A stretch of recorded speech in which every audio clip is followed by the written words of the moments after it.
Hey folks, OG Geo here. You can call me Geo. Little bit of technical difficulties every so often. XSplit wants to give me a tough life.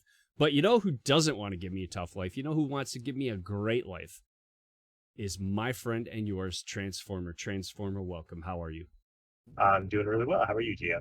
I am fantastic. Thank you for asking. We got a great match. We're stepping up. We're playing above our level tonight. We typically try and keep things in the like C and below, right? Yes. And we had a match come up in Div B, B Southeast. You can join on me, by the way. The lobby's open. So, folks, we're doing some kind of housekeeping and talking at the same time here, so forgive me.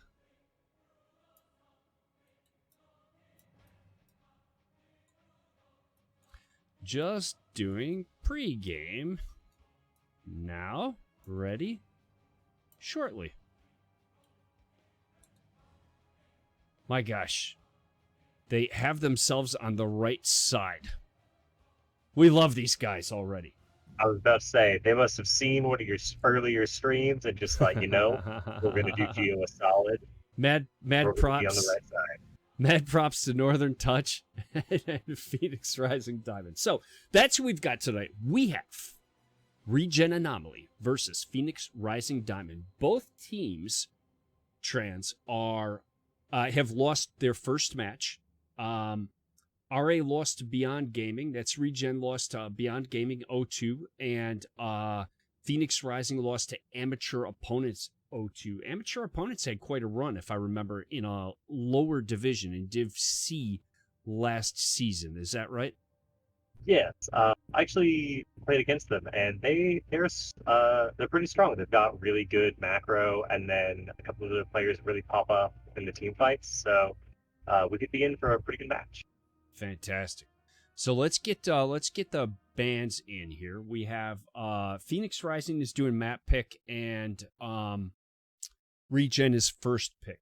So the first map ban was Towers by Phoenix. Then we had Cursed banned by ReGen. We had Infernal banned by Phoenix, and ReGen banned Alterac. Too bad. I love that map. Yeah, And really the good map maps. picked was Braxis by Phoenix Rising. So that's the setup there for the maps. And again, folks, can't type the /. Sorry, I'm trying to type in the lobby chat and this chat. I got you, man. Thank you. So both the teams, what we want to talk about, we normally try to scout the teams out as much as possible. These teams have changed significant parts of their roster since Season 9. So Phoenix Rising had one player that played the most of their games, 29 games last season. That's Georexis, gone. Love the name, by the way.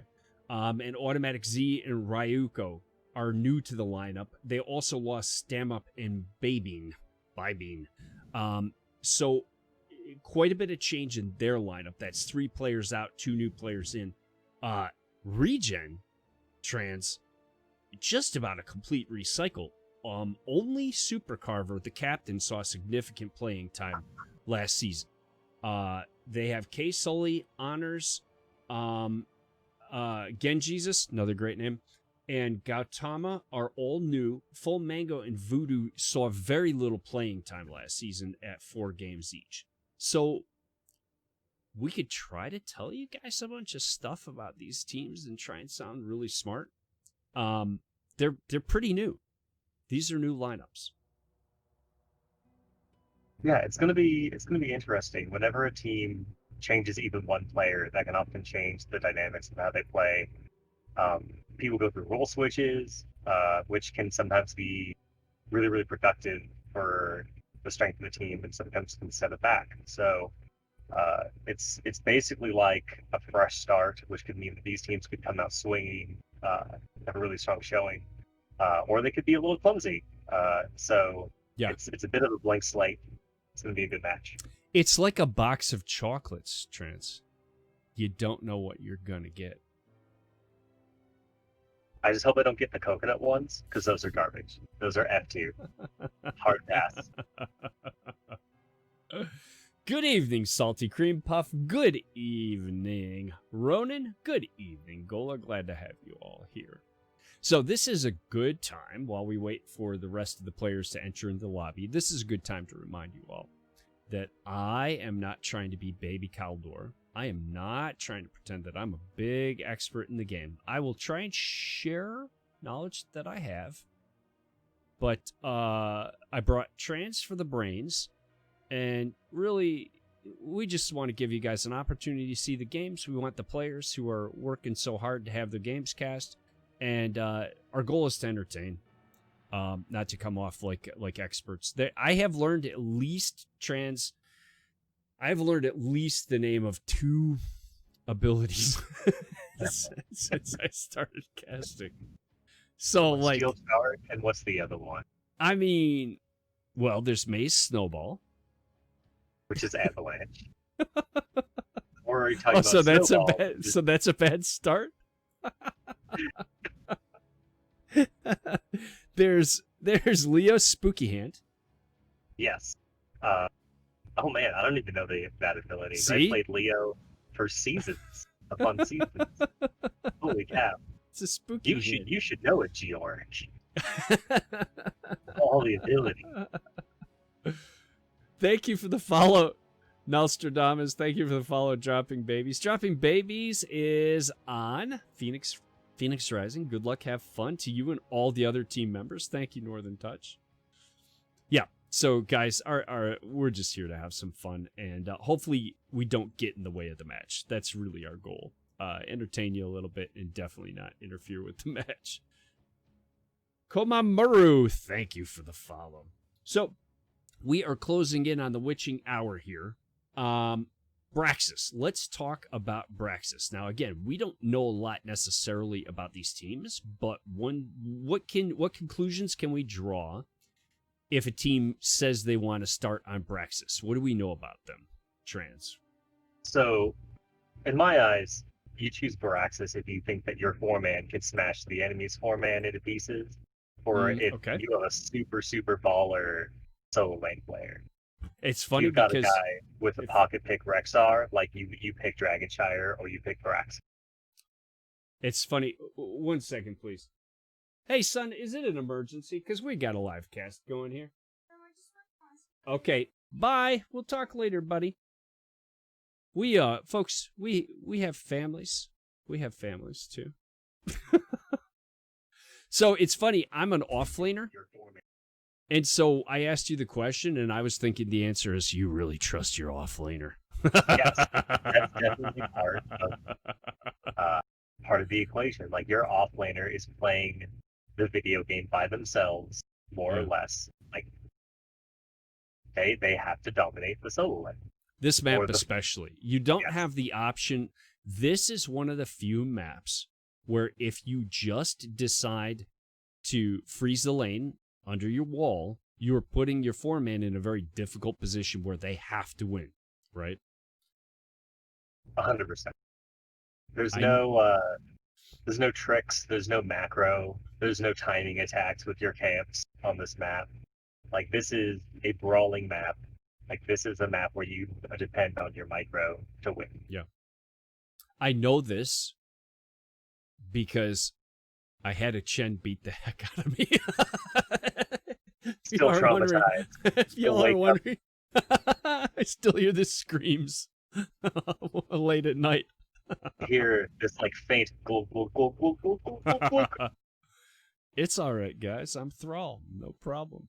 And then somebody's drunk uncle comes in and smashes the party. Actually, Fane, thank you for the follow. Much love from Phoenix Rising. Thanks, guys. Appreciate it.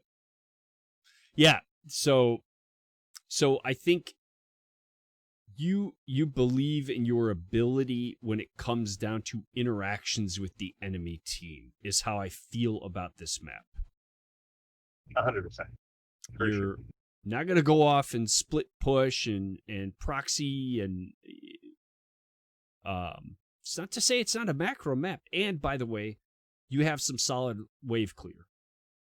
Do you know we watched a match where a team took a Ragnaros and he used the lava wave prior to the Zerg wave coming in. Both times the Zerg wave came in. And we nearly wept. It was, you got to be ready to clear that Zerg wave. That's a pretty big deal. There is a way to play this map where you are really just not playing for the objective, and you take some big baller wave clear heroes. You take the Gul'dan and the Phoenix, and you kind of just don't care, and you try to take down their fort. And then when they get the Zerg wave, you just erase it and kind of shrug and go about your business. Absolutely. We're having some discussion about some of the players in the lobby while we're chatting here. So I don't know. There's some talk about one of the players who is on roster, but we're not going to get involved. So both of these teams, if you're now sitting at 0-1, or I guess how NGS says it, 0-2, you lost one match, haven't won a map yet. Tonight feels important if you want to stay in the playoff hunt, right? You got 10 matches in the season. Is it 9? Want to say it's 9. Yeah. So you go down 0-2, not saying you can't do anything, but you're just digging a bigger hole. So both these teams are ready to come out. Chat says this is called Broxus holdout. Yeah. I agree. This is maybe. Am I reading this right? It says Braxis Outpost, not Braxis Holdout. Is this the correct map? It's a good question, and I'm going to tell you some great advice we got was don't. Well, that's not a ruling, though, right? What do you mean? Is that a rule? We're not supposed to say anything about rules, but that's not really a rule thing, right? Quick question, please. Are we on the correct Braxis? Should it be holdout? I think you're right, and I'll tell you again. I'm going to tell you a secret why I think you're right. Because I did that in a match. I did exactly the same thing. Okay, so Trans already adding massive value. Already adding massive value tonight. It actually, that actually, Gola in chat was much more accurate than I realized. He wasn't just memeing; he was actually saying wrong map, fellas. Good catch, ladies and gentlemen. Annie Oakley. God bless him. Their attention to detail. They might not win all of their games, but you cannot fault them for attention to detail. We don't win games, but we definitely pay attention while we're losing. Yeah, but we see everything happening during our losses. We know exactly why we lost. We're just not good. But as opposed to my team, I described myself to my dear friend Tuna. Shout out to Tuna, everybody. Tuna has big news. Tuna, our friend Tuna in the community, is expecting, and today, and I'm not going to spoil the surprise, but for anyone who knows her, she found out today the gender of her little baby, and I'm absolutely thrilled for her. So huge congratulations to Tuna. That would be Tuna Newman. on Randy Newman, for anybody who doesn't know. So a little sidetrack there. I told her, she was watching me play and said, why didn't you do such and such? I said, listen, if you want to know what it's like to play as me, you have to hit yourself in the head with a hammer, get really, really drunk, and close your eyes. And that's pretty much what it's like for me to play the game. Celestial Charge. I've never heard of that ability. Most played Hero Imperious.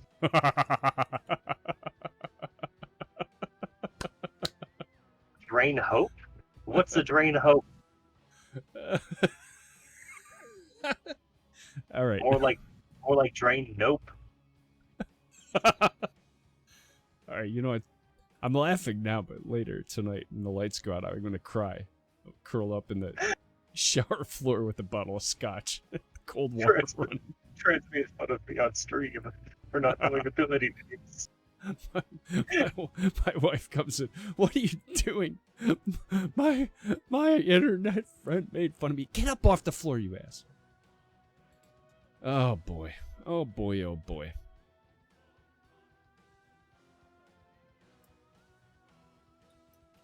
So let's take bets on whether or not we're going to get to the draft this time. I think we will. I think the odds are good. Look, 6, we appreciate you. Thanks for the follow.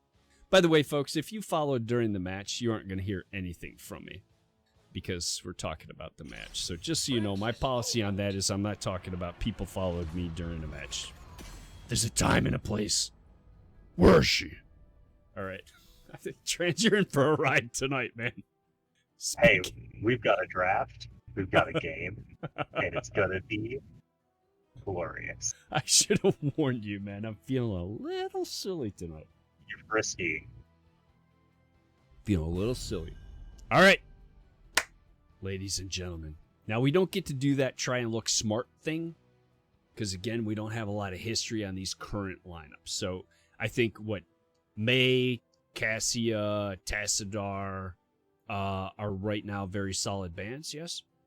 Diablo? Diablo's been coming up fast, right? Diablo's got a lot of strength. There's a lot of ways to body check people. Rexar, a really obvious ban on this map. Yeah. Especially if you don't plan on playing it yourself. So tell anybody who might be new why you banned Rexar here. Rexar is amazing at being able to be two places at once because Rexar is two heroes. It's Rexar and it's Misha. So you hold the point, you soak the XP, you do it safely, you win every trade. Rexar is a beast, and so is Misha. Yeah. And we know that I disagree with the value of Rexar, and I think he can get wrecked. I call him Wrecked Czar. But that's why people ban him. So the Maiev ban, I'm going to say you start to see somebody like Maiev get banned out more when you get into higher level play, right? The higher divisions you go, the more people with higher skill caps can make her sing, right? Yes.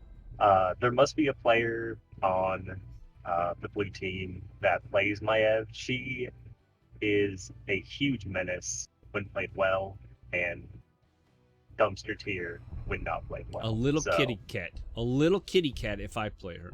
Tassadar, really nice someplace like this where you kind of have an idea where they're going to be standing. Like, okay, I'm not saying he's only nice here, right?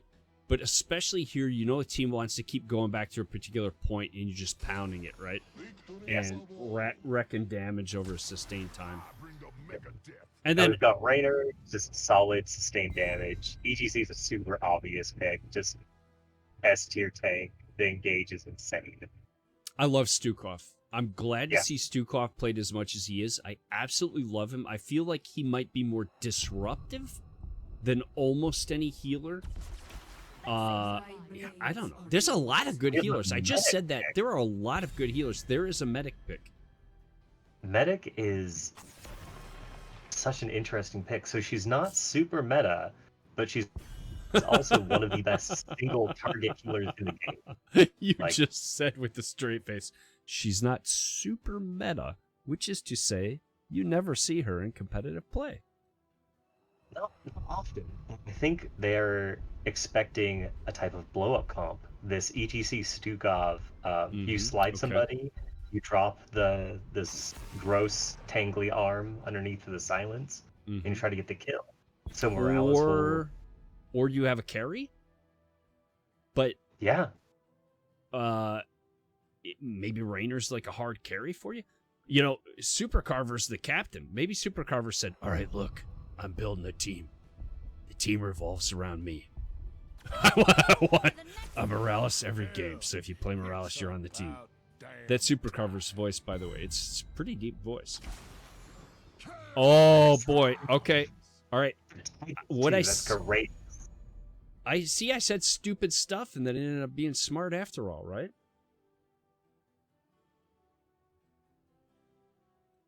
I don't think we're getting your mic, brother.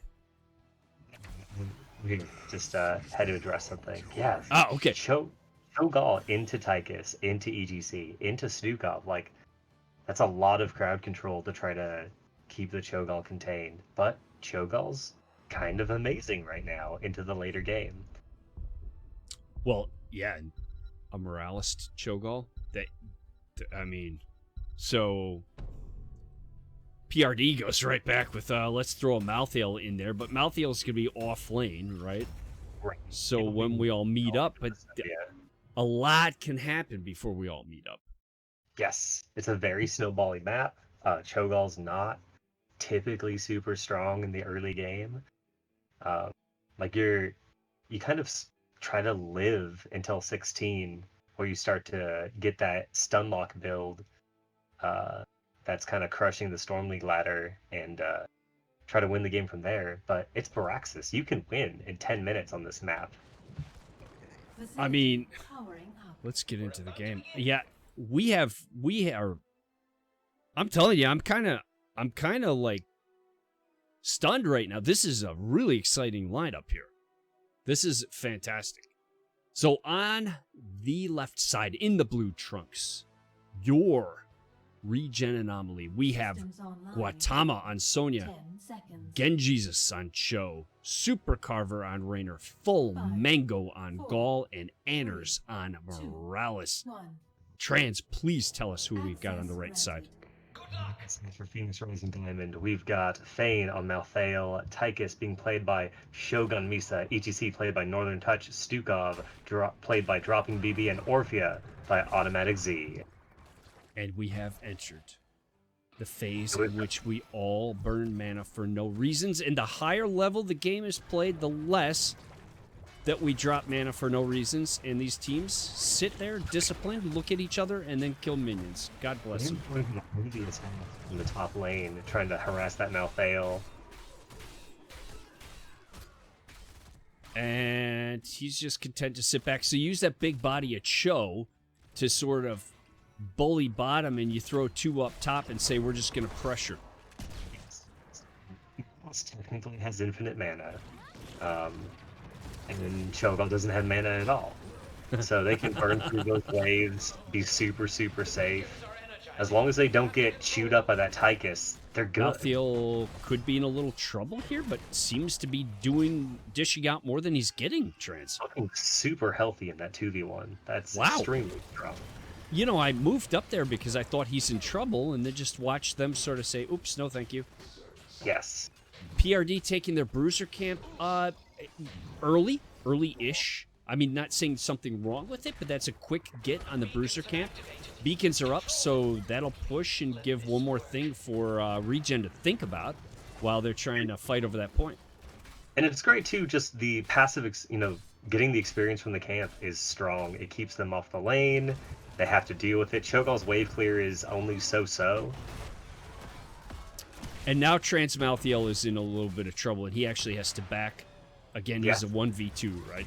So it's just there's not much he can do about that. So he's counting on his 4-man to hold the point bot, and his job is to not die up there. And meanwhile, ReGen wants to punish that. The blue team wants to do as much damage to the structures as they can, and so does PRD bottom.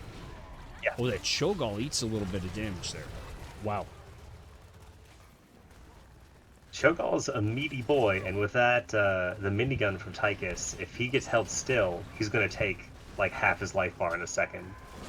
That's a solid counter to the Cho'Gall, right? Bringing out the Tychus. You don't see him a lot, but you definitely see him in this scenario.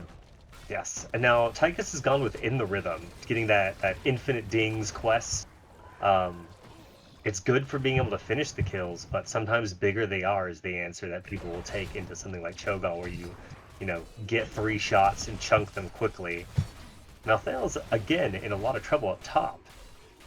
He holds up okay, but just over time that sustain, right? And Morales does get they push through past the Cho and take Morales out. Yes, and so they have a solid hold now on that bottom point. Yeah, and Cho'Gall too is low on health and Yeah. can't actually engage to really pick anything up, like back up. Morales will be up quickly, but the red team needed that because they're losing the trade on structures right now, right? So the wall is down up top, and they have a tower down in bottom. So right now they're losing the trade on structures, so they needed that kill. Malthael? Ooh, gets Wow! the Rainer. Wow! And this Zoe will probably also die. What a phenomenal! Winning a 2v1. Fantastic. Oh, the Q. He got it. What a phenomenal individual effort. I mean, that is just absolute. What did we say when you pick a Braxis? What did we say? You have incredible belief. Crush it. Oh, yeah.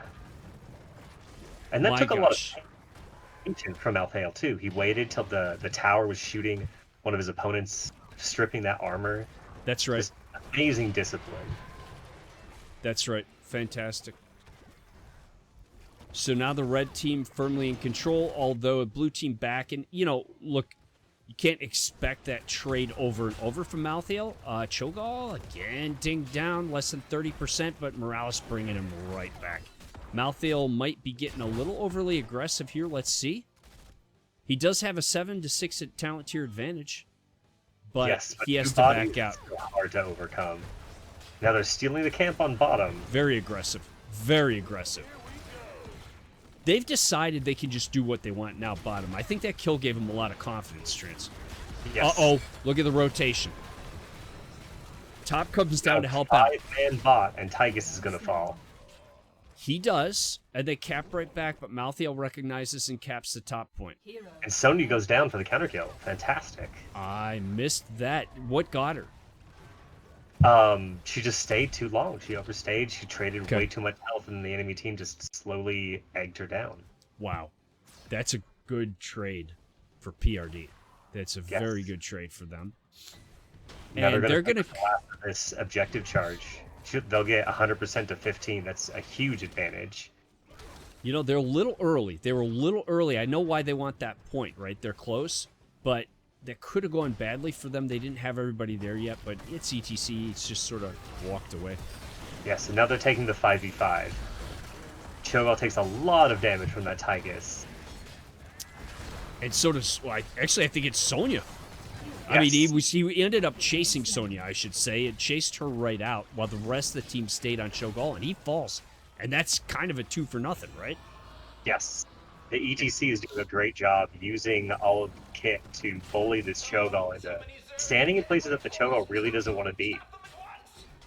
And the bottom fort is down, and you have your wave pushing. Malthael should fairly easily take care of the top wave. I'm not worried about that at all. So what do we want to think about doing if we're ReGen? How do you look to regroup here? What do you want to do during this wave? Just buckle up and try and take the wave down as quickly as possible? Yeah, you're looking for somebody to step out, though it's ETC. really hard because you don't have huge burst damage yet, and Cho'Gall hasn't scaled. So you're kind of just hoping to not lose your keep to the level 10 advantage coming from the red team. If you can keep your keep, like, you're kind of happy with that result at this point. Yeah, in Trance, and you don't normally say that. You do not normally say, well, we're successful if we keep our keep on the first objective on Braxis. That's not normally a win. But that's the position they're in right now. Orphea with the ult. Cho'Gall again takes a lot of damage. Yes. Now they're running out of this wave, and they're going to look to back up. Sonya's in trouble again, and Sonya falls. The further this game goes, the harder a time Sonya's going to have trading into Malthael.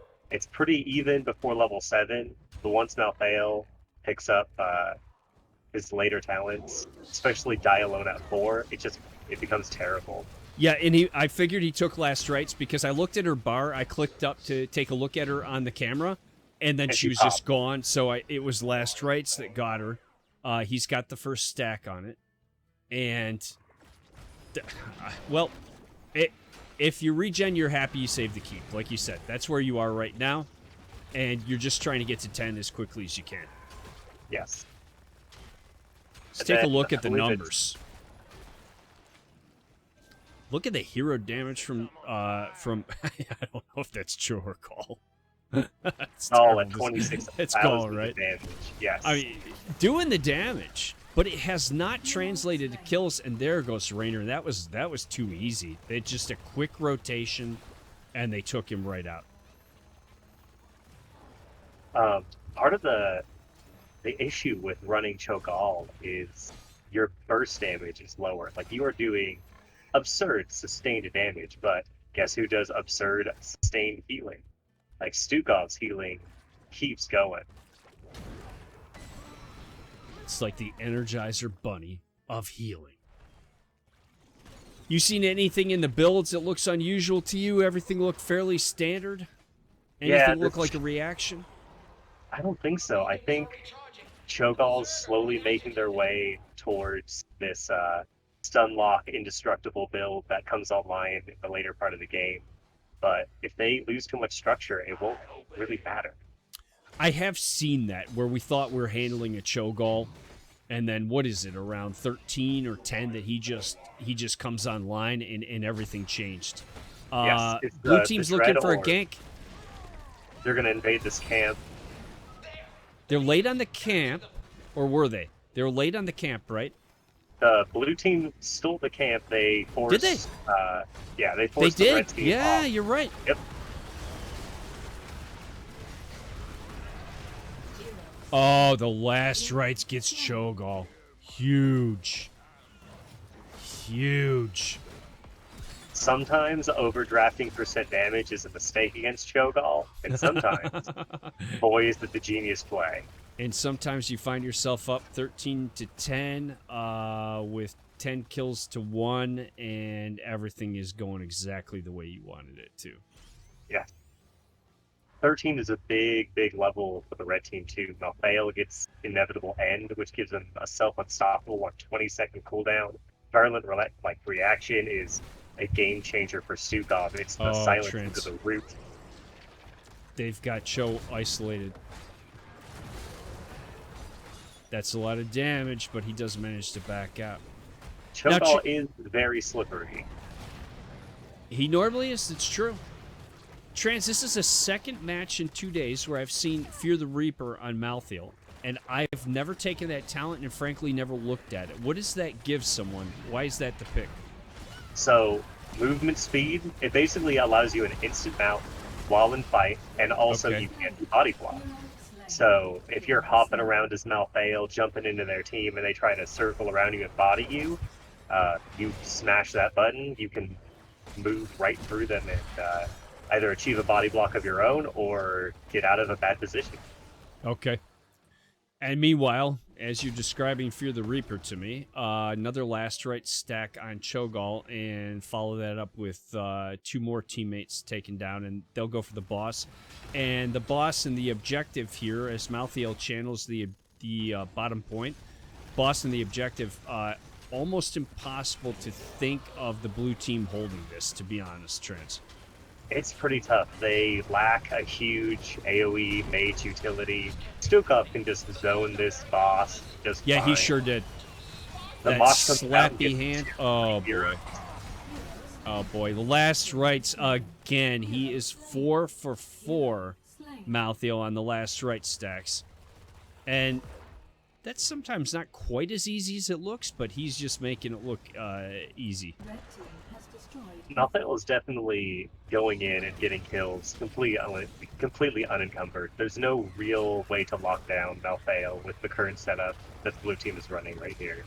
And the boss is... Go ahead. There's no good stun. There's no good burst of damage to really give Malthael pause. to jump in there and start wailing on the Cho'Gall. And you got the boss happen to go with the wave. Oh, yeah. So, oh boy. What do we Cho'Gall say? goes down again to Malthael, and they are having a bad time. You know what I find myself asking? Here's my question, Trance. How did Phoenix Rising lose damage to opponents? They got everything they wanted. They picked the map, they knew what they wanted to do on the map, and they got it all done. It just worked. GG, well played to both teams. It definitely helped their case that they already had Tychus drafted when the enemy team chose to draft Cho'Gall into the show Tychus. That was not a response. No, Tychus was already in the lineup when Cho'Gall was. My gosh.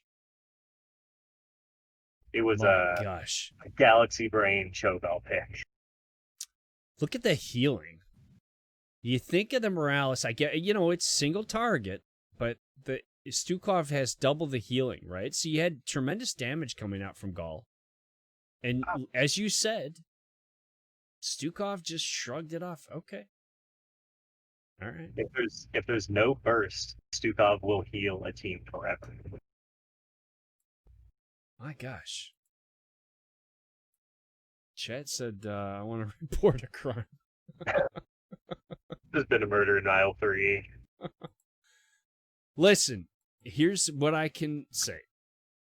Every single game is a completely new game. And I've seen a game where we're in a match where I thought, well, that's it. It's over. And the other team just comes right back and just tears it up. Okay. So, but look, I don't know. I can't say that their thought was it's our 4-man or their thought was it's our offlaner. But it was real easy for a dummy like me to see that offlaner. He certainly handled his lane. They sent 2 people and he won his lane. Yes. Winning a 2v1 is colossal, especially on Varaxis. So, I'm in Div E. So I feel real nervous about talking to anybody about telling the story about what I just saw in Div B, but I feel confident that was pretty outstanding off-lane play. Yeah, Malthael was very confident, very patient in getting those trades, knew the limits of hero, knew to stay safe and wait until level 4 and level 7 to where they really started to try to trade into that Sonya and then just clean house. But by the way, let's say this too. Not like the 4-man didn't do what they needed to do. Right? Oh, yeah. I mean, the 4-man, especially I know that dive that they had on the Morales, we were looking at the top lane, they dove the Morales and killed her. And it felt like that was a big momentum moment, right? And I don't know if she plays a little differently, positions a little differently. I don't know if something changes, but it felt like they just sort of, they figured out what they need to do there. I don't know. So there's definitely Cho'Gall. So not having an extra body there to help create safe pockets for Morales to stand in is really hard for the Morales. One of the big reasons why people take Ana with the Cho'Gall is because she can stand so far back that she's just kind of chilling. Morales kind of needs to be in the pocket, in the thick of things, to be really effective. Wow. So we're waiting to hear about what's the next map, but let's take a quick look. So this best of 3, the first game goes to Phoenix Rising. They picked Braxis Outpost, and they won it. The maps that are out, again, are Cursed Hollow, Alterac, Towers of Doom, and Infernal Shrines. I'm really interested to see who's got first pick this match. And we are in the lobby.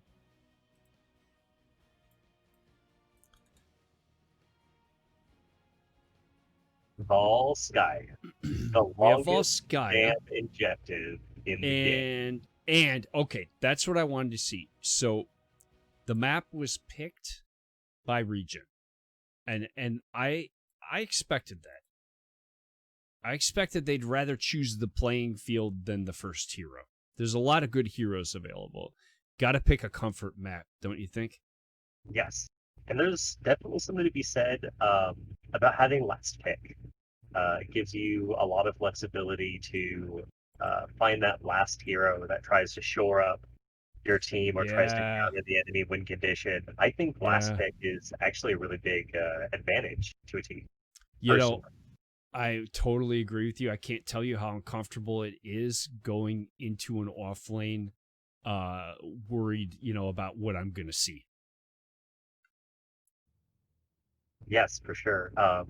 I was also our offlane player for a long time, and with the exception of early pick Urel and Rexar, who kind of don't have too many counters, it is daunting to choose a hero early in the draft and not know what you're going up against. Yeah, yeah, it absolutely is. I mean, you get the higher level play you get, the more you can have an opportunity where someone can pick something that's really hard on you. I think that's why you start seeing things like Urel that are harder to counter, right? A Leo could be harder to counter, harder to bully. But there's always somebody, there's always some hero out there that can just bend you to their will. Yep. And So sometimes you we, don't even know it until you're against that hero. Like, oh, I've never played this matchup against a solo lane Stitches before, and then he just eats your lunch. you're bringing up the Chen again. Oh, I didn't know that Chen absolutely wrecks my thrall. Stop making it about me, I would Trans. I would never bring up your trauma. Yep, we're ready. We are ready. Let's go. Let's go. I want to see what ReGen comes back with. I want to see what they're doing now. What's what you're thinking. This is a big state of mind thing. Because if we're being honest, we just got our tails kicked in the dirt, right? If we're the blue team, I mean that's what happened. That's not me trying to pick on anybody. And this is where you gotta dig deep and say all right, new game. What can we do? What do we do well? We got this. We got this, fam. Yep. And especially so, Cho'Gall, while good, is kind of a cheese. Um, so I think in this game we might look to see them pick something a little more standard Yeah, than Cho'Gall Medic. Two kind of off meta heroes. Um, but who knows? Maybe they're a team that really thrives off of some good wine and cheese. We'll see. I mean, and for my part, I've always hated the term. I'm just an against the term guy, but I know what you mean, right? I'm just, I would call it different stuff, but I know what you're saying. You're saying this is not a meta comp, right? This is Right. something that is unusual. And so now, what will happen if we see them go with a more standard macro, instead of maybe a targeted comp for a particular map, which Yep. can work on that map, by the way. So we got Ana first. She was banned out. She was banned out last time, and now I can't remember. I want to say that she was banned out in the third ban by ReGen, but I'm not sure. At any rate, she gets on the board this time. Oh, I like it. We have the Diablo from ReGen and the Li Ming. I like Two it. very strong picks. Li Ming's a great follow-up combo mage to get people that have been body checked into the wall. Meta so far, my friend. Meta so far. We want to. Hey, look, well, we're not rooting for a team, but we love 3-game series. Can I say that? Yes, for sure. Orphea and May, both There's May. really strong heroes. Orphea can definitely pop off a banana boost on her. How about May slowing people down, Anna's putting them to sleep, and Orpheus just dancing around with that impossible to hit Q. It's her Q, right? That lets her just zing around. Yes. Excuse me. Heroes hit on Q allow her to dash. Dash away, dash away. Okay, not cool. Not Leo cool. banned didn't want to see the Eternal Feast into Entomb combo. They didn't want to see the spooky hand? No spooky hand? No spooky hand. Never cool to ban the Georic, but okay. Yep, I'm going to try not to take it personally. Ooh, Abathur. Abathur on a auto attack Diablo, maybe? Excuse me. So, ooh, okay. Abathur with the Kharazim. So we're definitely just got into, again, not standard territory. Let's just call that right out, but I love it. My gosh, I need to find my mute button. Sorry. Sorry, everyone. So, it's the spice. It's the spice that's coughing me. This is a very spicy draft. Place is taken, I'm pretty sure for the bunker, because we are definitely looking at something divey from... Okay, we just saw a Tychus again. Yes. Tychus to saw down that Diablo to make him uncomfortable. Rustle his J's. But you don't see a lot of Tychus. I mean, like, people do not play Tychus at this level. Am I wrong? Tell me I'm wrong. I don't think I'm wrong. We've been seeing a little bit more of him. Okay. But... For the giant killer? For the giant killer. Okay. And a Zeratul. Oh my... I'm coughing again. It's a spice. So, Anna's going to have a really tough game. This is a lot of hyper-mobile heroes, a lot of dive, and a lot of burst. Thankfully... My friend. There's a lot of good defensive utilities on the red team. It's all about it. Kind of like hanging open, Trance. It's gonna be an interesting game. I mean, wow.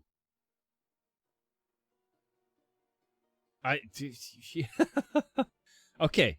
Maybe even if we don't know what we're talking about, maybe we need to cast some more diff B matches. I shouldn't lump you in. You know what you're talking about. I only pretend. It's my job to not know what I'm talking about. So, it looks like we are in for some fun again. Trans, and on the left side, in the blue trunks, representing your ReGen Anomaly, we have Super Carver on Li Ming, Guatama on Diablo, Full Mango on Abathur, Genjisus on Zeratul, and Honors on Kharazim. Trance, tell me who we have on the red side, please. Phoenix Rising Diamond, we've got May, played by Northern Touch, Blaze, played by Fane, Tychus by Shogun Misa, Ana by Dropping BB, and Orphea, played by Automatic Z. Automatic Z. And now, the teams enter the mid lane phase of spending mana for nothing. And we have the first spray, everyone. We have the first spray on the board, and they simply say, question mark? So here's the thing. Abathur's already going Locust build. And I have to say, WTF, mate. So you don't like it or you do? You don't like it? It is not typical. Okay. I mean, I'm not going to say that it's not going to work, but Locust build definitely doesn't turn on until later in the game. Oh, okay. So they're not looking to do some crazy Abba hat on this Kharazim to make it Assassin Kharazim. They are going for like macro Abathur rather than assassin enabling Abathur. Okay. All right. That is a surprise to me. That's not what I thought they were looking to do. But then again, you have, well, like you said, you have so much dive. Maybe they don't want to overcorrect, like you spoke about earlier. Maybe they don't want to put all of their eggs in one basket. Red team, by the way, the wave clear is outstanding so far, right? So that's what you want to do as the format, is you want to clear, and they're certainly doing that quickly. Yes. Effectively. And the turret taken by the blue team? And red team is going after theirs now a little bit later, but it shouldn't be too detrimental. Should be ready in time. They look a little nervous. They're kind of looking over their shoulder, make sure the blue team's not coming in. The blue team is not. Looks like the blue team's clear is a little bit slower, but I guess they're having Abathur work that top lane, so they aren't as concerned about the rotations. Is that right? Yes, Abathur can jump around and pick up the globes in little spurts, and do so pretty safely. Zeratul just big damage trade with the Abba hat on Blaze there. Yeah, the Abba hat, it's basically like fighting a hero and a half. Kind of no matter what matchup you're facing, you lose if you're facing somebody with an out of hat. Phoenix Rising Diamond grabs their Bruiser camp, Siege camp, and so that's pushing top already. A little bit of trade mid, but honestly, both of these teams are minding their business right now. They're trying to take care of what they need to. They're going around getting camps when they're supposed to and trying to clear waves, and that's what you want to do. Yes. Could be an advantage. Sorry, Trans. Could be an advantage for the blue team that the red team got their siege camp first. If you clear that and then quickly get your camp and go to point, then you can take advantage of it pushing during the objective phase. Yes, 100%. The red team was basically trying to do it to give themselves a small experience advantage. And it bought them space now for the sport camp, which they take uncontested. Yes, and that's really smart because they know that they have an advantage right now. Abathur is only half a hero until level 10. So they're basically a 4v5 right now. And same with Zeratul. Zeratul is a weaker early game hero. Trading well, though, so far. Trading well so far. And the red team will hit 7 first. So they're going to have an advantage on the point. Blue team will want to back off, although they do dive pretty hard on the Tychus, but he gets out. Zeratul in trouble, Trans, and he goes down. And that's kind of the power of the burst of Orphea. Yeah. Yeah, and you have that 7 come in right around the same time, so this point should be controlled by the red team if they want it. They just don't want it yet. Yes, Orphea's top, clearing a wave and getting that camp taken care of. Oh, there was no camp, so just clearing a wave. What do you do when you're ahead? Get more ahead. So they just run around, clear lanes, build on that XP advantage. They've got almost a full level now. And the blue team is racing to 10. Right? Yep. First objective doesn't top. Yeah, first objective doesn't get you a lot, right? So doing these other things is really worthwhile and important. Yes. The first objective will only get huge value if you get kills with it. So if you get that level 10 and then get a couple kills with the protector, that's where you can really start to see some value. Ooh, and Blaze is way out of position. Misses his E. He's not going to fall, though. He's going to make it out. Zeratul very deep. And team rotated in to save poor Blaze. And somehow, Trans, everyone walked away from that. I would have bet you money somebody's going down, and nobody does. The red team got another turret in there. Blue team is not yet. So the item advantage is growing for the red team, although... Did they use the support beacon during that engage? Okay, so it's 1-to-1 turrets. Wow, that was a quick burst of damage on the Ana, and the healer goes down for the red team, and that is a game changer. That changes everything. Yes, the red team now has to back off, be cautious, probably continue to soak lanes, and push out their siege camp again. And meanwhile, Abathur is doing work for you, so the blue team is still getting that XP. And they've caught up. They're only half a level behind now. Yes. The red team is likely going to hit 10s and then move in and push the blue team off the point until it's a 10v10 battle. Would you expect to see a Zeratul bully Blaze a little bit? Is that a thing? That is not something that I would expect, but with the Abathur hat, completely feasible. Oh, right. Sorry. Yep. Sleeping on that a little bit. So he's got a little bit of an advantage. Like you said, hero and a half. And you know what? What a smart play. When you know that Fane gave you so much trouble, what a smart thing to do to set yourself up to give that extra help there. Sorry, I'm bouncing back and forth a little bit. There's a lot going on here. The point is captured back by the red team. And the blue team looking for a way to get in there, right? They do have one less body, so they're just trying to figure, oh, you got 5 people now on the point for the red team, and both teams have 10. Diablo takes too much damage. Yes. He's trying to set up plays, but this Tychus can kind of just stand there and minigun him down. And the bunker comes out during this objective. So for all that, the blue team fought ReGen to crawl back into it, got there, and then that fight just didn't quite go their way. As you said, with that initial engage from Diablo got kind of burned down by the Tychus. They're going to have to find a way to solve that. Phoenix Rising opts to take that front wall. I've seen teams start doing that now, Trans. Before they head up for the fountain, they go ahead and take that first wall. I think a big part of that is seeing where you have advantages. Okay. Avatar's ulti is down, so they're basically back down to having a half a hero disadvantage at all times. Zeratul still isn't scaling, and Zeratul is a Void Prison build, so he's looking for big setups, but his general play is going to be weaker. He won't start popping off until 16. Okay. PRD does get the fountain. That's their goal up there. So mission accomplished, and they walk out with just a little bit of time and a little bit of health left. And they go back and drop a little more damage just to say, remember me, I'm a giant robot. Witness me. I'm a big robot. And the blue team takes a deep breath. They're still fine here. They are fine. They're down 1 kill to 2. They lost a couple of front walls and a fountain. It's not ideal, but they are fine. Yes, they're only down half a level. It's not the biggest deal in the world. They're really looking to win this game in the late game. Trans, shh, take a look down here, Trans. Don't say anything. Oh no. Take They're a look stealing, down they're here. stealing the turret. They sure are. And so there's a fight going on up here, but that's a Mei. You aren't going to do a lot to her. And meanwhile, there goes your turret. That is not nice. Yes, That and is they not traded. charitable.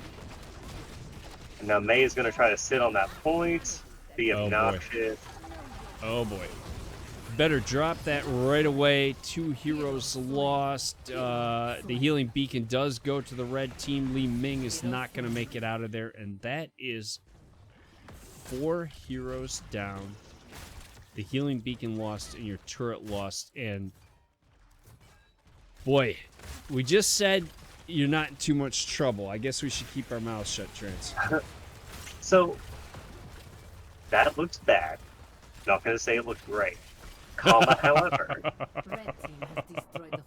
all they have to do is hit level 16 and then level 20, and then they can win the game. Because Zeratul is looking to be the big carry, set up a huge combo like they're setting up right now. I like it. I like it. The Lost combo the goes camp. off, but nothing really happens. Yep. They just don't. There's the finish isn't getting there for them, huh? We're just not finding the kills, and the Zeratul falls. So that's another quick 3 kills. And we just said, I mean, less than a minute ago, we said it was 2-1, and now it's 9-1. Now you've lost a fort, and you're losing your keep wall. You might take damage on the keep. They got another 5 seconds to pound on the keep here, and they have a camp pushing, but they decide to walk away. I think, frankly, they might be overly cautious. An access terminal will be online in a moment. And they're going to have when you're- 16, Trans. Sorry to interrupt, but they're going to have 16. There Yeah, it is. having 16 is huge, and they probably could have kept pushing in on that keep. If you leave a keep at half health against an Abath, or you left a keep at full health, because he just drops that mule and gets full value. Yep. And so they grab a camp. They'll grab their turret again. Zeratul trying to bully that Blaze. Uh-oh. Power. Looks like We we have have a disconnect. Abathur left the game, so we're going to probably take a second here. And wait until Abba gets back. And evoking solo queue, Fane says, AFK Abathur, typical. I mean, All right. Abathur is Locust build. It's definitely the macro Abathur. So, in the last minute or two, we just saw Phoenix Rising Diamond just turn things around and take control. And now we're on the here back with of that. 2 fights. We're back in the action.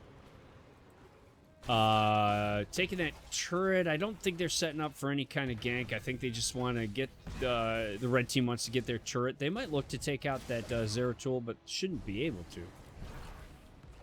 He's Zeratul's on out of there. But now they're just brazenly walking in and taking the camp. There's like no cares at all given. Zeratul joint drops the void prison. It's called the void prison trance.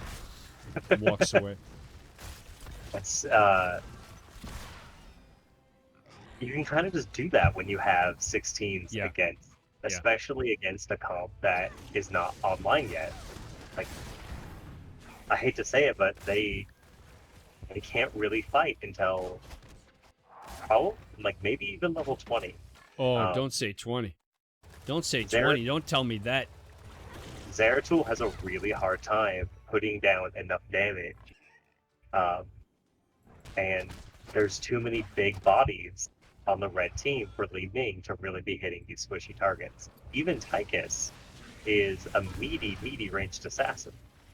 Zeratul trying to make something happen here, though. Trance goes really hard in on Blaze. Really hard in on Blaze, who bunker pops drops. bunker and still almost. Wow. Wow. Zeratul heard you. And, what did know, you with say level about my 16s, damage? Level 16s, like he turns it on. But Zeratul's big power spike is 16 to the 20. I don't think that's what Zeratul sounds like. He would say, like, what did you say about my... Never mind. No All Zeratul echoey. voice system. Wow, we have a... On this Tychus, Big shrugs it off. engage. The bunker's down, remember, but... Oh, gosh. Oh, Hero Trance. slain. Oh, Hero slain. Trance. I think they got what they wanted and just can't find the kills. The level deficit is really dramatic. They got to for this type of 16, competition. right? They had the talent tier, and so it's good thinking. We're on an even talent tier. We just beat up Blaze bottom. Now's our time, right? You would think, but an extra 8% of stats from those two levels, and then they didn't drop the Abathur clone, so they didn't have any kind of body advantage. Has taken control of a protector. Zeratul's their primary source of reliable damage, and the red team is just so alert at hemming in the Zeratul's movement. Red It's team kind of has he's destroyed trying to the get a forest. grasp, but he just can't get there. And this is where I'm going to say again, they have the blue team has 4 new players in their lineup, right? So Yes. this is the kind of thing you might see when you have 4 or 5 very talented people Red team has who destroyed the forest. need a few more miles together, right, to make it all click. I mean, you don't get great just from having 5 great players. You get great being all on the same page, and maybe that just hasn't quite clicked yet. Right, 100%. I mean, we see flashes of it. It's a They're good definitely fight for them right trying now. hard to get in there and get the damage connected. Ana Very is smart time. amazing at hitting these heals one after another. I don't think Ana is just a heal all game. And Li Ming really wanted that Tychus. She blinked in there to try and finish him. She wanted that kill and just couldn't find it. It was a good fight for the blue team because you dive past the protector and you've got a 5v3, sort of, right? Well, you Right. have a sort of 4 versus a sort of 3. 4 versus 3 and a giant robot. Oh, and Tychus Zeratul, gets there you down go. in the middle of There the you go, lane, Zera. And Hero There you go, slain. Zera. Hero Fine. slain. Zeratul with a little bit of redemption getting that Tychus kill, but the giant super soaker laser gun takes him out. Would you like me to tell you what he is typing in chat right now? Worth. Yes, Worth. a worthy sacrifice. So, at least that's what I would be saying to my teammates. It was worth it. I sure hope that Tychus dropped a lot of gems. Oh wait, Let's take a quick second just to say thank you so much for the sub, Emelisa. I know I said I don't do business during a cast, but Emelisa, we appreciate you. So the red team's running around grabbing turrets. They have 20. ReGen, look, don't call me crazy, all right? They're not out of this by any stretch. They can get 20 for the next objective, I think. And this map, I have seen it. You can turn this and walk right down the aisle later in the game. that is They the need great one thing good fight. about. Yeah, that's the thing about Heroes of the Storm. One team wipe can end the game for either team. Yeah. In the later stages of the game. You say that's the great thing. I think it depends which team you are, because I often find myself saying, that's the terrible thing about Heroes of the Storm. We played a perfect game up until level 23, and then they hit their power spike and we lost. This is nonsense. We should never lose with the lead like that. The truth is, yes, you should never lose with the lead like that. It means you screwed up. And red team is just picking up everything on the Grabbing map. all the They kills. control. I think they All all the have an item except Oh, for Zera. one of them. See that Zera there with the hat? And they see him too? They must see him. They have to see him. Quiet. He wanted the Ana. Does he go completely invisible when he stands still? He doesn't, does he?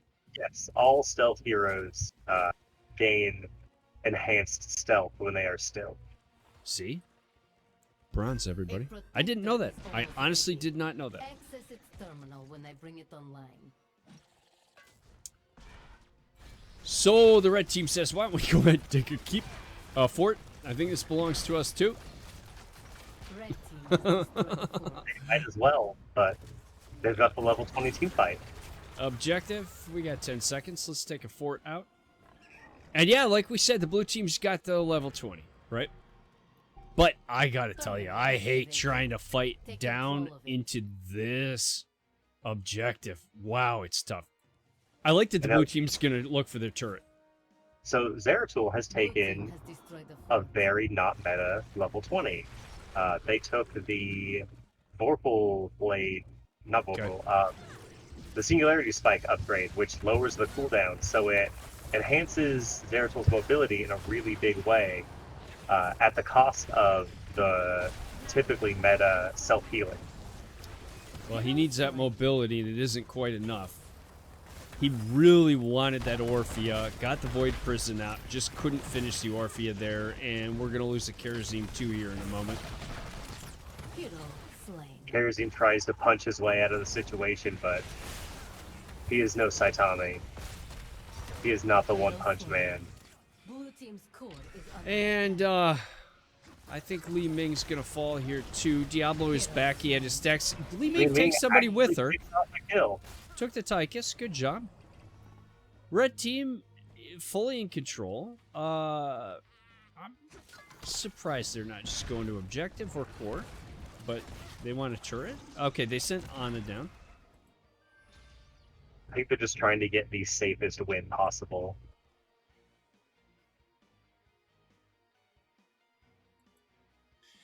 Yeah, I mean, they're certainly being cautious about it.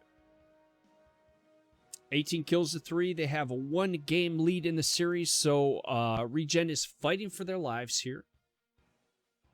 And Everybody will be up eventually for this core defense, but it will be tough.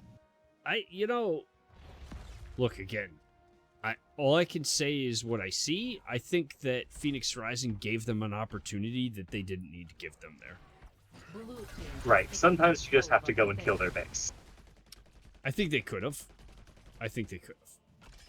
I appreciate the respect of the other team. We've seen the other team, we've seen ReGen do plenty of things well. Hero slain. But, oh. Wow. Wait. Did I? Okay. Abathur went down. Did I miss that? Was that on my screen? I don't recall seeing that. I didn't see it either. I figured he was, was he, we saw Tychus back here. I think he might have been doing a proxy up in the top Oh, you know what? fort. Yeah. Look at the top keep. He was trying to do a big Okay. locust. All right. Hero okay. slain. So, this is looking pretty good for the red team. Blue team's I don't want to call it early, but I think this is GG. GG well played. GG well played. Both teams played very well. I think ReGen ran into a buzzsaw there. I have to commend them for trying to play compositions that are fun, Oh, love the comps. inventive. Love the comps. Listen, But give them a they were little bit of time. Oh yeah. Give them a little bit of time. And they're going to be just fine. I think they need some reps. So let me reach out. I want to reach out to Northern Touch and see if we can get an interview. And if we do that, we'll bounce over to the NGS Discord.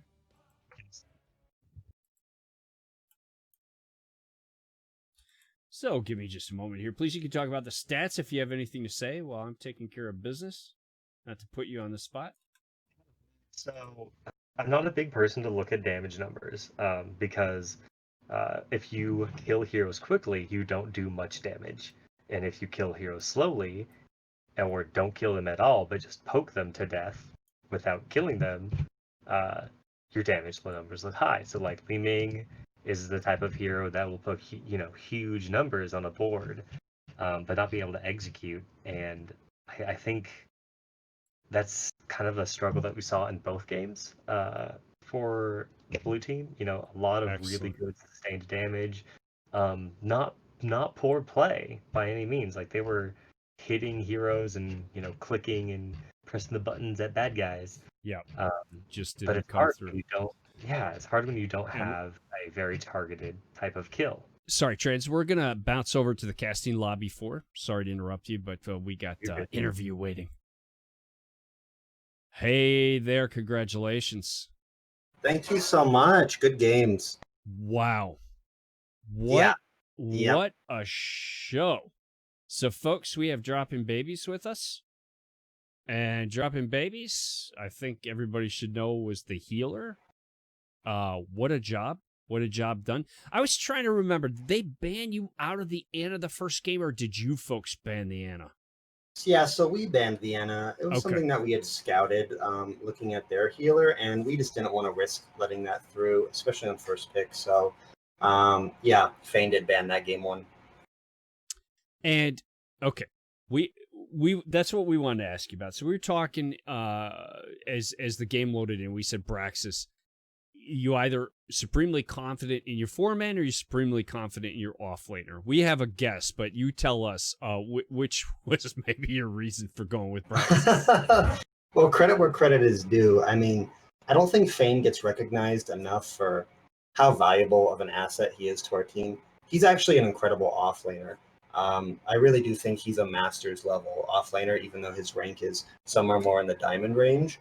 And we tend to play a lot of maps where we can leverage Fane, Dragonshire, Braxis, and it's insane. We'll put Fane in a lobby and he'll have this like encyclopedic knowledge of every character. It's like, oh, at level 4 I can counter this person's level 7. I'm like, I don't know how the hell you know that, but Godspeed.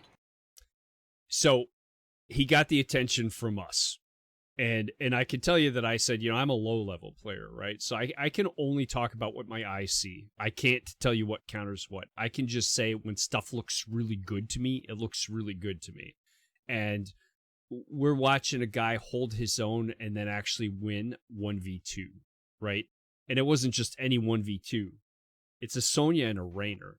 If I pick a Malthael and the other team shows up with a Raynor, I go, oh, guys, I got screwed in the draft. I can't handle this matchup. And he's handling that along with the Sonya. So if he is deserving of attention, I can tell you he got it from these two casters tonight. That's awesome to hear. I mean, I think he was MVP of game one. We felt that as well. No doubt. Yes, absolutely. And then just to be clear, then we talked about and said, but taking nothing away from the four-man, right? You always want to be careful to say, oh, so-and-so really stood out, because it can almost have a negative connotation. The four-man absolutely did what they needed to. Yes. It did really well, played very smart. We loved that dive. We missed, we were looking top and missed the dive on the Morales, but we felt that actually kind of snowballed you, that you got some momentum bottom after that first kill on Morales, that it just felt like a shift somehow. And I don't know how to describe it, if it's a confidence thing, if she plays back a little further and plays safer after that, but it felt like things started to really go your way after that kill. Oh, yeah, you're absolutely right. I mean, Morales is sort of the spine of their composition, and it makes it so that they can take a lot of damage on their Cho'Gall, on their Raynor, and heal it back up pretty quickly. especially with the armor mitigation. Morales did get a buff about 2 patches ago, helped against our burst quite a bit. So as soon as she goes down, Cho'Gall is looking a lot more vulnerable. So yeah, It's you're true. right. And you have the Tychus. You have a Tychus. Oh player. yes, I mean, we do have a Tychus player. Like Trans pointed out to me that Tychus was picked before the Cho'Gall. The first game. I'm busy looking at a lot of things and honestly thought that Tychus was a response, and he pointed that out to me when we saw Tychus again the second game. And I mean, like, I know there's a talent called Giant Killer, but I'm just saying, generally speaking, Giant Killer. That second game, Diablo tries to engage into the point. It's a good initiate from Diablo, and he's burned to below half health by Tychus before he makes it to his target. Yep, exactly. And that's credit to Shogun Misa, who's practiced that Tychus an insane amount. And as a result, he's actually like very, very confident on it. So credit to him. I've watched him burn down many a tank in my day. And I can tell you also, and by the way, Trans, what have you got? You probably got some intelligent questions. Why don't you go ahead? Yeah, I mean, I don't know if I have questions as much as shout outs to the healer, who is you, by the way. Like Stukov was a great pick in wow. game 1, as you know. That sustained healing was so baller. A lot of really, really great silences. Did you, going into that match, did you ever feel like, oh shoot, like I just have to close out this game before level 16, otherwise Cho'Gall gets to stun me the whole game? Not necessarily, particularly because as a Stukov player, I know that the power spike is 13. And for those who don't play a lot of Stukov, that's when you get the root into the Stukov combo. And so I know that there's definitely a lot of power spikes at 16, but I felt very confident in almost every game from levels 13 to around 19 with Stukov because of that level 13 root. I feel like at 20 you kind of drop off a little bit because Sukov's 20 is like kind of considered to be lackluster, even though I mean I like the slappy arm being able to slap 3 times. Yeah. Slappy arm. That's such a good name. The spooky hand, the slappy arm, the Oh, yeah. long arm. Yeah. Got you a boss. It got you a boss. It did. It I'm very not- well did. I mean, that's something we love Braxis and we love Stukov on Braxis. And so we've run a lot of drills. We run a lot of practices where we've had invades on the boss point. And I know exactly where to position. And I know that it's just so delicious if you can get a boss steal on Braxis. So we could smell it. I positioned, we swiped, got the boss. And I can tell you things move quickly. I can't even. I didn't see what they said. I know that chat was recognizing your skill during that second game on Ana. Definitely. Let's not forget as well. Your tank. The May play the second game. May My is goodness. just. She has the most boring stat line. You like the best thing you can say about her, you don't notice her the whole game, and she just kept annoying the other team. They never get the kills, right? She's just this big ice wall of annoyance. And She's a pest. played beautifully, I thought. Absolutely. And Absolutely. likewise, your mage. I also the Orphea play was really, really solid. I mean, just always in the right position, harassing, dropping the damage. The ults were on point. I mean, you can look to that last team fight, or one of the last team fights, rather, around the healing camp on the right-hand side of that. What happened there is we had a May ice wall, which got 3 of them in that stasis, in the ice wall. As soon as that is down, we have Thane charging in, getting that AoE stun, the grenade going onto it, and then Orphea, played by Automatic Z, who's our newest player, by the way, shout out to him, just doing an absolutely incredible job of just melting all 4 of those players. I believe that was a 5-man wipe with that team fight. So that if it were up to me to say who carried that team fight, started with Northern Touch with that incredible the ice wall, followed up by Automatic Z playing Orphea, just beautiful damage that he shot out there.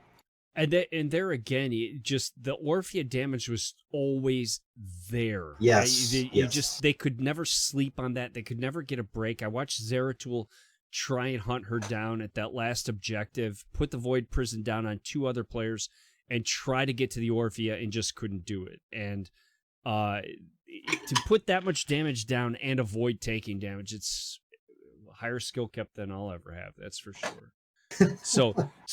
What happened? Let me ask you something. Don't get mad at me. What happened against amateur opponents? I watch you tonight. It's hard for me to believe that you lose a match all season.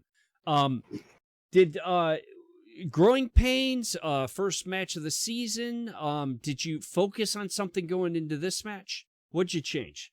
That's a really good question. Round 1 against amateur opponents. To sum it up, Gio, I think it's hubris. We practiced 3 days a week in the off season, scrimmages, almost 3 days a week, lots of replay reviews, coaches. My team takes it very seriously. And in the process of doing that, we moved out of Div C and started to feel very comfortable against Div B teams, even being able to take a game off of Div A. Long story short, we started to get a little overconfident. And I think going into this season, we expected to be able to make trades that we couldn't make. Looking at the amateur opponents game, we stepped forward too much. We were too out of position. We were too aggressive. We were fighting 3v2s, 3v4s, so on and so forth. Just not picking good trades. After that game, we took a step back, tightened our belts. We're like, listen, we can't be this cautious, this aggressive. We need to be playing more cautious. And that's what we did this time. We executed it, and shout out to the team. That is a fantastic self-assessment. I think we can all learn a lot from that, about not getting to a point where we think too much of ourselves. Now, I can tell you in Division E, not as much of a problem. But really, the idea isn't actually the problem that you identified. The idea is that you worked to identify the problem. And I think that's awesome. No one gets to a point, no one in any of these divisions got where they are by just being complacent and blaming outside factors, right? It's the teams that are starting to advance and move up in these divisions are willing to take a look and say, what am I doing wrong? What can I change as a player, and what can we change as a team? So that's really inspiring, to be honest with you, that you guys took the time to look at that, came back, and congratulations that led to a win. And I know from what you said that you won't let that go to your heads, and you're going to prep the same way. Who's your next match? Do you know? Probus, if I that's Probius. Yeah. That's Probius. Probius. Yes. Yeah, you got. I could be wrong on that. Don't quote me, but I think I glanced at the calendar today. Yeah, that's a tough team. We know that team a bit. Very difficult lineup. The healer on that team, Irabi, goes by RBs in game. Yep, great healer. Shout out to them. Very excited to play against that team. And so are you. And we congratulate you again. We wish you absolutely the best for the rest of your season. Thank you so much for letting us cast your match. It was honestly a pleasure. No, shout out to you guys. The pleasure is mine. Having 2 casters just makes the game so much fun. I really do sincerely appreciate it. So good. Shout out to you both. Thank you so much. Good. Yeah. It's our pleasure. You guys work hard. You deserve it. I cut it off and I didn't ask you, Trans. Did anything else come to mind before we go? No, you're good, man. Okay. Sorry about that. So then we release you, dropping babies. We drop you, dropping babies. Thank you. And best to the team. Thank you so much. You guys have a good night. Appreciate it. Hey, Thanks. You as Bye-bye. well. And folks, thank you all for tuning in very much. We appreciate it. What we're going to do, and Trans, thank you so much. I'll get back to you.